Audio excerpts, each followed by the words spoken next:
Hi guys, Freddy here. Welcome back to the desktop for another rules breakdown. And this time I'm going to be doing Fading Suns in this series where I go briefly over the rules explaining how each game system works. And we're doing Fading Suns this week because we did the retro RPG on it on Monday.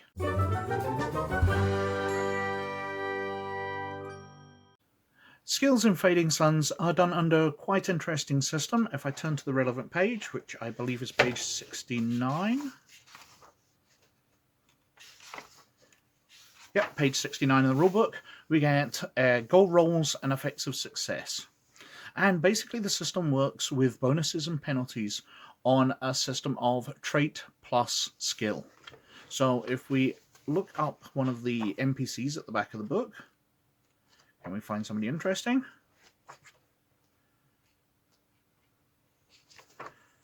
I should have bookmarked these pages ahead of time. There we go, there's somebody nice, Duchess Salandra Decados. Now, let's say she's in a jail cell, she's been captured and she's trying to talk her way out. Well, that's going to be wits, which is 9, plus charm to talk her way out, I would say, which is 10. So that's 19. But if we turn back to here, well, she's not going to be getting a bonus, she's going to be getting a penalty because she's in a tough situation, I would say. So let's say it's tough, which is -6. So that takes her skill down to 13. Now she has to roll under that on a d20. So we roll and we get an 8. So 13 minus 8 leaves 5. So we can see that's second level 1. Success is 3 to 5s, and it's a mediocre success. If she'd rolled more than 13, she'd have failed outright, and she can get better levels of success. So you can see how well somebody does. And it's based on these bonuses and penalties and the simple matter of trait plus skill. So you've got an infinite number of varieties of how you can add them together depending on what the character's doing.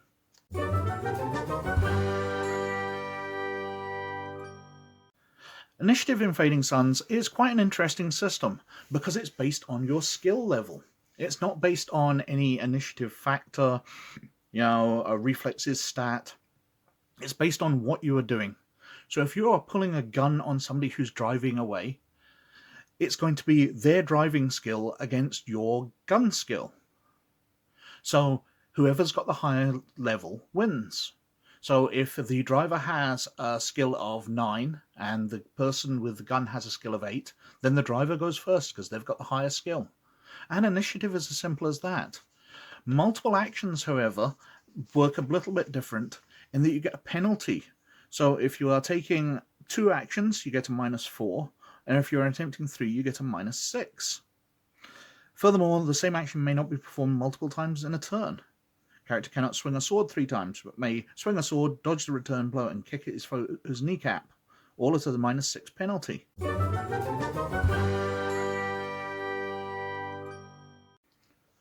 Combat in Fading Suns is a matter of contested actions, which are also used for social interactions as well, if you're trying to con somebody or whatever like that.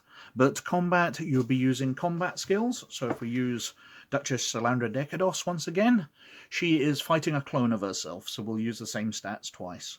So she pulls a gun and she shoots. So her dexterity is 11 and her shoot skill is 8. So she is rolling 19. So we roll the dice and we get 10. So she succeeded by 9, which, if we go back to the victory chart here, 9 is a good job, plus 3 victory points. But her target is dodging. And they get dexterity 11, dodge 9, so they're rolling against 20. And they get a 16, so they only get 4. So they only get a mediocre success, which is obviously far less than the good job. So the target is hit. And combat's as simple as that.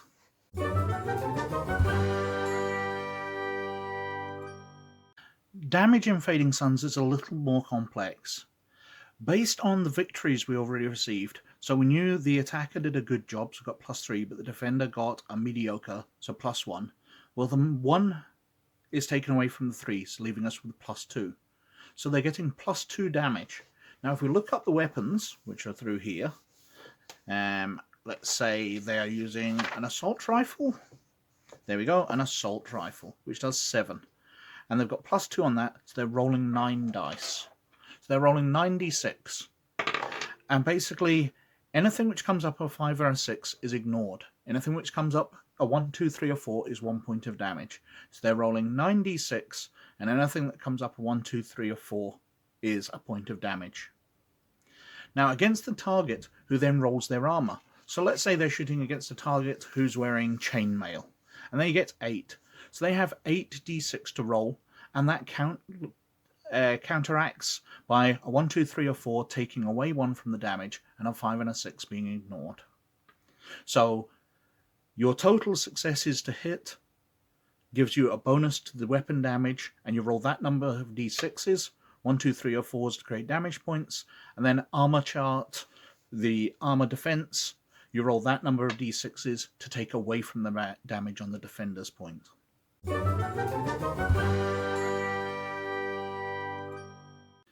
Health in Fading Suns is handled through Vitality. If we go to some sample characters, if I flick back here somewhere, here we go. We can see a sample character sheet here. And we can see this character has 5 Vitality. Everybody gets a base 5. Sorry, they've got 10 Vitality. They've got base 5, everybody gets, which are their wound levels, plus their Endurance. So this character's got a 5 Endurance, so they get 10 boxes total. The base 5 for being alive, plus 5. And this character here, they have an Endurance of 8, so they have 13 boxes, the base 5 plus 8. And the points get marked down. And when they reach the last 5, there are penalties to the character's dice rolls. And when you're down to your last Vitality point, you must make rolls on your Endurance to stay conscious and operational.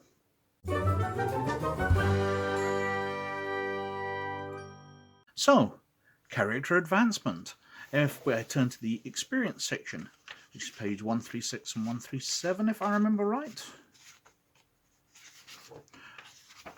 we have experience charts. So, experience is awarded like other role-playing games based on your actions. It's not the thousands of points you get in Dungeons & Dragons, it's not a level-based system, but you get relatively few points. For example, if you performed a great deed, you get +1 experience.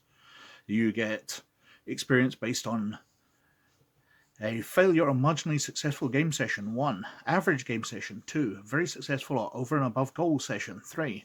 So you get about 2 experience per game session. So you could, in an adventure lasting 4 sessions, get 8 experience. And the costs are very much like the World of Darkness ones. They're listed here.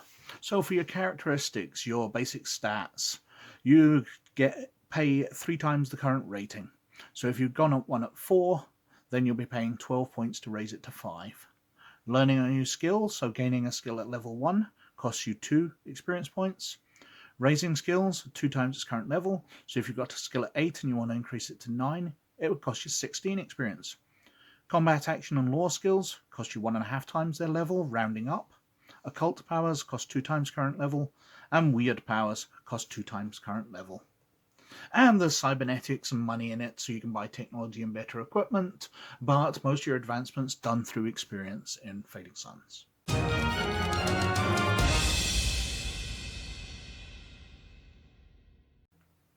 And that's it for a very brief run over of the rules in Fading Suns. I've skipped through these rules because Fading Suns is quite a complex game. I've skipped over critical failures and critical successes. I've skipped over the fact that there are a large number of combat actions. So if you're fighting, you get advantages for thrusting and parrying, to initiative and to your goal and to your damage. There's lots of advantages and disadvantages to doing different maneuvers, whether you're doing 3-round bursts, 6-round bursts, what skill you're using, etc. It's a very complex system, but I've covered the absolute basics here. And they should get you through your first couple of sessions if you want to give Fading Suns a go. And I highly recommend it. Anyway, thank you very, very much for watching as always. Please like and subscribe if you like what I'm doing. But most of all, you look after yourselves. And I'll catch you later. Bye now.